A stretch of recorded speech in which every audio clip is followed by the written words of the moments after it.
रामू नाम का एक गरीब मजदूर अपनी पत्नी और 2 छोटे बच्चों के साथ रहता था। उनके पास न तो नए कपड़े थे, न मिठाइयाँ और न ही पटाखे। उनके लिए यह दिवाली किसी और साधारण दिन जैसी ही थी। लेकिन रामू के मन में एक सपना था कि इस दिवाली वह अपने बच्चों को खुश करेगा, चाहे इसके लिए उसे कुछ भी करना पड़े। दिवाली के दिन से एक दिन पहले रामू को एक ठेकेदार से काम मिला। ठेकेदार ने कहा, कल रात तक अगर तुम ये काम पूरा कर दोगे तो मैं तुम्हें दुगना पैसा दूंगा। रामू की आंखों में उम्मीद की चमक आ गई। उसने सोचा, अगर ये काम मैं रात तक पूरा कर लूं, तो शायद इस बार मेरे बच्चे भी पटाखे जला पाएंगे, मिठाइयाँ खा पाएंगे। लेकिन उस काम में जोखिम था। ठेकेदार ने उसे एक खंडहर में कुछ निर्माण सामग्री पहुंचाने का काम दिया था। रामू को पता था कि वह जगह सुनसान और खतरनाक थी, लेकिन बच्चों की खुशियों के लिए उसने ठेकेदार की बात मान ली। रामू ने अपने बच्चों से वादा किया कि वह अगली सुबह तक कुछ खास लेकर आएगा, जिससे उनकी दिवाली और भी खास हो जाएगी। उसकी पत्नी ने उसे चिंता से देखा और कहा, रामू, ये काम खतरनाक लगता है, लेकिन अगर तुमने ठान लिया है तो ध्यान से जाना। रामू ने अपनी पत्नी को भरोसा दिलाया कि वह जल्द ही वापस आ जाएगा। अगली सुबह दिवाली थी और रामू रात भर काम में जुटा रहा। अंधेरे में खंडहर तक पहुंचने का रास्ता मुश्किल था, लेकिन वह हर पल अपने बच्चों की खुशियों के बारे में सोचते हुए आगे बढ़ता रहा।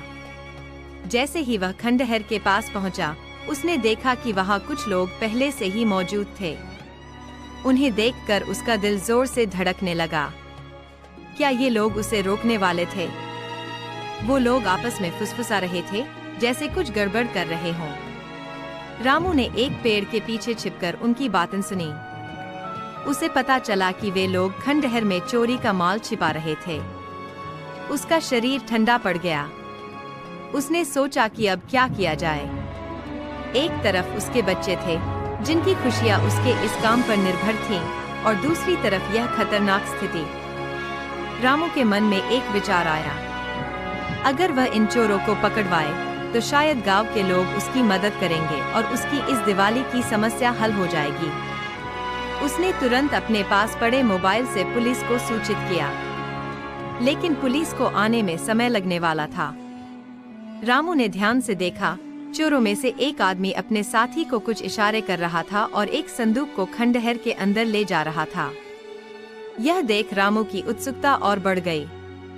क्या उसमें कुछ कीमती सामान था? उसके दिमाग में सैकड़ों सवाल घूम रहे थे। अचानक उनमें से एक चोर ने रामू की परछाई देख ली। चोरों ने तुरंत अपनी बंदूकें निकाल ली और रामू की तरफ बढ़ने लगे। रामू का दिल जोरों से धड़कने लगा। उसने सोचा कि अगर वे लोग उसे पकड़ लेंगे तो शायद वह कभी अपने बच्चों के पास नहीं पहुंच पाएगा। लेकिन रामू के पास भागने का कोई रास्ता नहीं था। उसने साहस जुटाकर खंडहर के एक टूटे हिस्से के पीछे छिपने का प्रयास किया। तभी अचानक एक धमाका हुआ। चोरों ने कुछ पटाखों को फोड़ दिया, जो वे चोरी के माल के साथ लाए थे। धमाके की आवाज सुनकर गांव के कुछ लोग भी वहां इकट्ठा हो गए। जैसे ही पुलिस वहां पहुंची, चोर घबरा गए और भागने लगे। रामू ने चुपचाप पुलिस को इशारा किया और एक एक करके सभी चोर पकड़े गए। पुलिस ने रामू की बहादुरी की तारीफ की और उसे इनाम देने की घोषणा की। सुबह हो चुकी थी। दिवाली का दिन आ गया था और रामू अपने घर वापस पहुंच चुका था। वह खाली हाथ नहीं, बल्कि पुलिस से मिले इनाम और गांव के लोगों द्वारा दिए गए ढेर सारे मिठाई और पटाखों के साथ घर लौटा। उसके बच्चे खुशी से झूम उठे।